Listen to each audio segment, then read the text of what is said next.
Sabe, o que realmente significa envelhecer no Brasil hoje em dia? A gente vai mergulhar fundo nessa questão para tentar entender o que está por trás dos estereótipos, sabe? Ver de perto essa tensão entre o que diz a lei, o que as pessoas sentem e os preconceitos que acabam moldando a vida de milhões de brasileiros.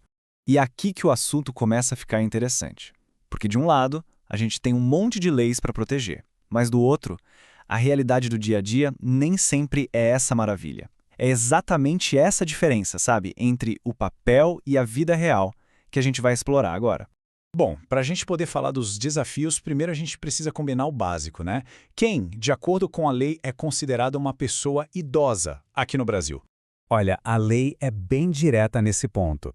De acordo com o Estatuto da Pessoa Idosa, qualquer pessoa com 60 anos ou mais já é considerada idosa. É um marco bem claro, e é a partir dessa idade que todos os direitos e proteções que a gente vai ver começam a valer. Ok, agora que a gente já sabe de quem estamos falando, vamos dar uma olhada em como a lei de fato protege essas pessoas. Existe toda uma estrutura jurídica bem forte, pensada para garantir dignidade e, principalmente, prioridade em várias áreas essenciais da vida. Na saúde, por exemplo, os direitos são fundamentais. Pensa só, o direito de ter um acompanhante o tempo todo durante uma internação. Isso dá um suporte emocional e prático gigantesco. E a lei também proíbe aqueles reajustes absurdos nos planos de saúde só porque a pessoa mudou de faixa etária. Isso é uma proteção financeira muito importante. A mobilidade é outro ponto-chave. Transporte gratuito, vagas reservadas, isso não é só uma questão de conveniência, não. São ferramentas importantíssimas para manter a autonomia, a vida social ativa e, claro, a capacidade de continuar participando da comunidade. A lei também é muito inteligente ao reconhecer uma coisa crucial: o tempo.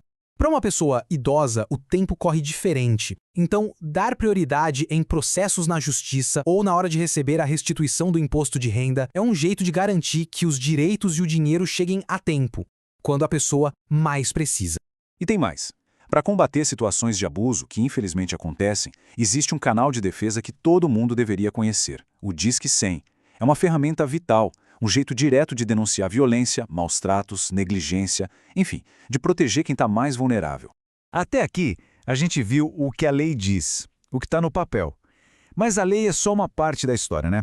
Agora a gente vai sair um pouco do texto da lei para entrar na experiência real de envelhecer, que é bem mais complexa, cheia de altos e baixos.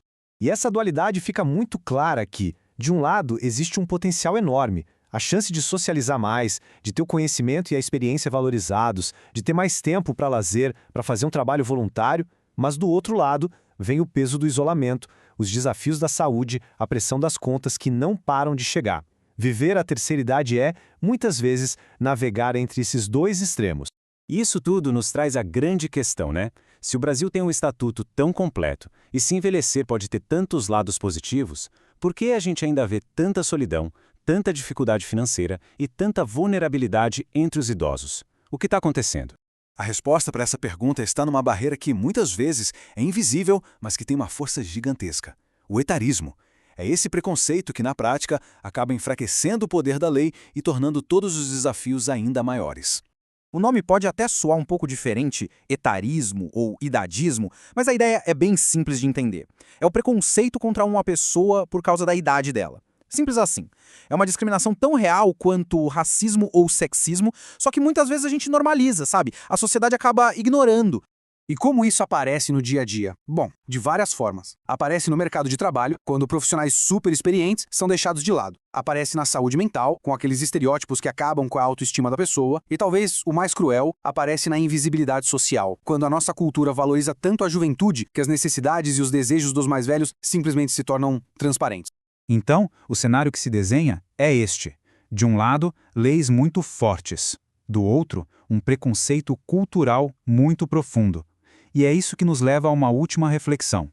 A pergunta que fica para todos nós é essa: como a gente, como sociedade, consegue fazer com que a força da lei seja maior do que o peso do preconceito? A resposta, claro, não é simples, mas talvez ela comece quando cada um de nós entende que garantir um envelhecimento com dignidade é uma responsabilidade de todo mundo e que vai muito, mas muito além de um simples artigo de lei no papel.